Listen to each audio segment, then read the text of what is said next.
is who I am. Yeah, that's a nice reminder and a nice declaration. Okay, I have a quote for you, another one by Emmett Fox. Bless a thing and it will bless you. Curse it and it will curse you. Does that land? Does that make sense? Yeah? Okay, I see some like squinting eyes like, yeah, it does. Anyway, or like, yeah, it does. Because what does this mean? It means we are all powerful. It means we get to decide. We're the ones choosing how we feel based on what we think and what we believe, right? So, like I mentioned, I went back to this Power Up Your Life by Cher and Bill Holton and Paul Hasselbeck from Unity, and took a look at the power of power, because they observe 12 powers, and power is one of those powers. And so in the book, it talks about how power, when it comes to the body and energy centers, is situated in the throat, okay? The back of the tongue and the voice box, all about being heard and resonating. And the color associated with it is purple. I need to learn more about the colors, but purple is the color. And that it is about claiming mastery.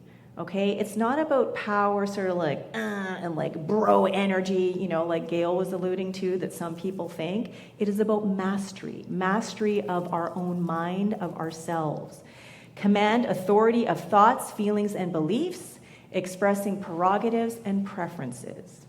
And as last week I mentioned, when they talk about the 12 powers at the beginning of the chapter, they talk about ordinary versus elevated consciousness.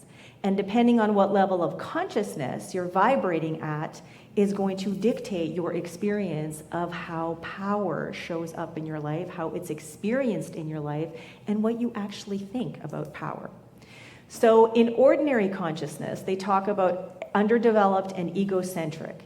And in an underdeveloped consciousness, they talk about how people thinking about power can often think about life as happening to me, sort of appearing as a victim in their life, that they don't have any power or that they're powerless, and that they tend to look for answers externally.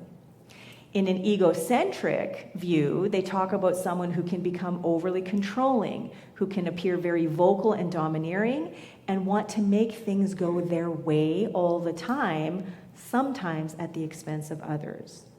Now, I can say that's something I have personal experience with. Not just on the receiving end, but also on the giving end. Now, when it comes to an elevated state of consciousness, what they're talking about is being in alignment with our true nature, or being in the flow of the know. This is a phrase that our friend Reverend Dr. Liza Marquez from the Global Truth Center came up with a few years ago. And I love this phrase, being in the flow of the know. Know as in K-N-O-W with a capital K. And so that is the talk title for today, being in the flow of the know. And so if we take a look at this picture, what are we seeing here? We're seeing a brook, a river, a stream, something like that, a little bit of time-lapse photography for effect, but we're seeing water flowing. And in the middle of the water and around the water, there are all sorts of pebbles and rocks and sand and things that could get in the way, right? But is the water thinking about, oh, I've just hit a rock, I gotta like become something different, like maybe some ice and smash that rock or something like that, or I gotta like become a little bit more sludgy or something else completely?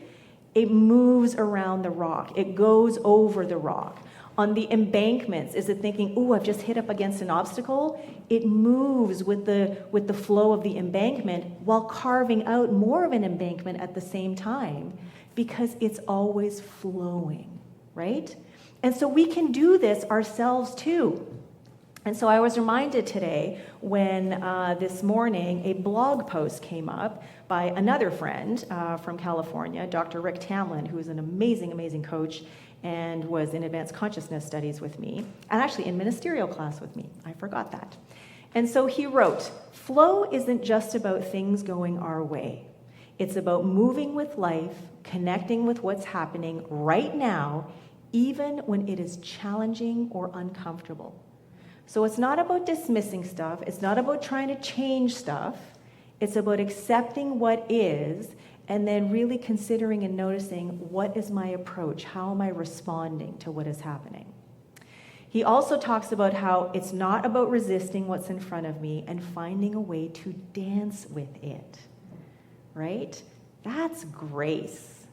That's noticing what is happening and acknowledging that, okay, even if this is super challenging and I don't like the way that things are turning out, going with the flow from within, knowing that whatever resources I require, whatever intuitive wisdom might want to come through that is already there, I'm open and ready to receive it, because I know as I do, it's going to help me to navigate those crunchy obstacles that I feel like are in my way.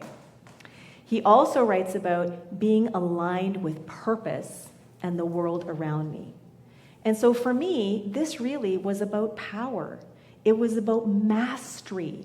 It was about remembering who we are and approaching life from this elevated consciousness and awareness that even if stuff feels like it's not going the way that I would prefer, that there is that in me that knows how to navigate it anyway. And sometimes it doesn't even feel easeful and graceful. We like to say with ease and grace. It can still feel sticky and hard and challenging, but we know that underneath that stickiness and that hardness and the challenges, that we are so much bigger and more powerful and profound than any of that stuff. Now, incidentally, I also, in the emails today, received the Unity Vancouver Island notice. Reverend Thomas is talking about flow today, too. Okay, so anyway, yesterday here in the sanctuary, it was the third Saturday, so we had the 9D transformational breathwork in the morning. And Sandy was here nodding her head. And the journey that we breathed was called Unleash Your Power. Okay? And in part of the write-up, it talks about how this journey is for anyone who wants to tune into their innate wisdom and power. And that it is about transcending limiting beliefs, stories, and old patterns keeping us feeling stuck. And literally, this is written in there, remembering who we are. This is partly why I love 9D so much. It's so new thought. Anyway, and so, hi, welcome, come on in. And so what was really interesting was during the share afterwards, there were a couple of individuals who shared that the voice of Brian Kelly, who's the founder of 9D Breathwork, I have happened to love his voice and gravitated towards it right away. That they had a bit of an issue with like this sort of bro energy or this masculine power, like, coming on, which I don't see at all. That's not my experience at all with him. But all three people who mentioned that also mentioned that they allowed themselves to get over it, because they knew that if they resisted what it was that was being offered and the guidance that was being offered of the journey, that they weren't going to get anywhere, that they were going to have the kind of experience that made them notice more and more and more what they didn't like about the journey, what they didn't like about the narration, and that's what they were going to end up tuning into. And so for me, it was so exciting to just sit back and listen to people share how they first maybe felt the crunchiness and the challenges and the, ooh, this is hard and I don't like this is not what I prefer, from that one level of maybe ordinary consciousness, but very quickly shifted and just pulled out, becoming curious and expanded to a different level of consciousness, an elevated level of consciousness that then allowed each and every one of them to have a more expansive experience of that Unleash Your Power journey. So there has been research that shows that we go through life not gathering evidence and then coming up with a hypothesis based on that evidence, but that we come at life with a hypothesis already in mind, an already established premise, if you will, a foundational life belief or two or three, if you will, and then we gather evidence to support that belief or that premise. And so when it comes to power, the power of power, our work is to be in the flow of the know, is to experience what happened yesterday with these three individuals, where they noticed what was going on in their bodies, how they were using their mind, the experience that they were creating for themselves as a result, and then making a conscious choice to shift, to pivot, to approach the experience as the know, the K-N-O-W, the knowing that exists in each and every one of us that is who and what we are all the time. And as a result, their experience completely changed. So what we focus on expands, what we resist persists, what we think about we bring about, and I heard a fourth one of this that I hadn't heard before just a couple of days ago, what we lament cements. Anyone heard that one? Thank you to our Noticing Ninjas group on Tuesday nights for someone in the group bringing that up. And so this really speaks to how it's always up to us. How do we want to experience our life? How do we want to create the life experience that we are having? Do we want to do it from the ordinary level of consciousness? And you know what? If that's what you would prefer, okay. However, there is that in you that is bigger, that is more powerful, that is infinite in scope, that is creative by nature, that is just ready to unleash itself out into the world. And the one thing that we get to do is to let it, right? And often it can take us more work to let it, to allow, to unleash, than it is to put obstacles in the way. To consider like, well, I may be a stream or a brook, but you know what? To get around this rock, I got to become a log. What? No, just be the water that you are. Be the power that you are. Trust and know that you have it in you to navigate whatever comes up in life. Because there will be stuff that will come up that we can feel like we're not 100% responsible for causing. I mean, on some level of consciousness, we are equal to whatever we're attracting.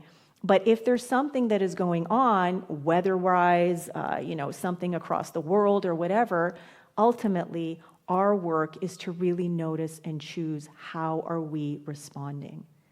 And that's the mastery part. That's the power part. We get to decide. We get to choose.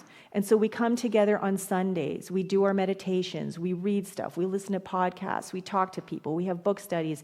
Get out into nature. So many different ways to remind ourselves and each other of who and what we truly are, and that we are infinitely more powerful, creative, and resilient than anything we could ever think, believe, or feel, than anything we could experience. So I want to add to the quote that I started off with by Emmett Fox today, and those of you who were in meditation, you will have heard this. So I started off by saying, bless a thing and it will bless you, curse it and it will curse you. Well, the rest of that quote is, if you bless a situation, it has no power to hurt you. And even if it is troublesome for a time, it will gradually fade out if you sincerely bless it. Ernest Holmes said that the key ingredient to affirmative prayer is feeling. Thomas Troward said that it is faith. One of the things that we talk about, inspired by intention, don't leave home without it, is knowing what the intention is for your prayer. Because every single thing you think, say, or do is some sort of affirmation. And so you want to be crystal clear on what it is that you're affirming. Every thought, every word, every action step. And the more feeling you put into it, the more anchored in faith you are, then the more powerful and immediate the demonstration of whatever it is that you are affirming is going to be. So my question to you is, knowing that what we focus on expands, what we lament cements, etc., how are you approaching life? How are you embracing power? The power that you are, the power that you have, the power that you can lean into so that you can master your life, not from the thoughts, beliefs, and feelings and stories and experiences that we've had or that are going on around us, but as the power of being in the flow of the know. As always, the choice is up to you. Thank you, and so it is.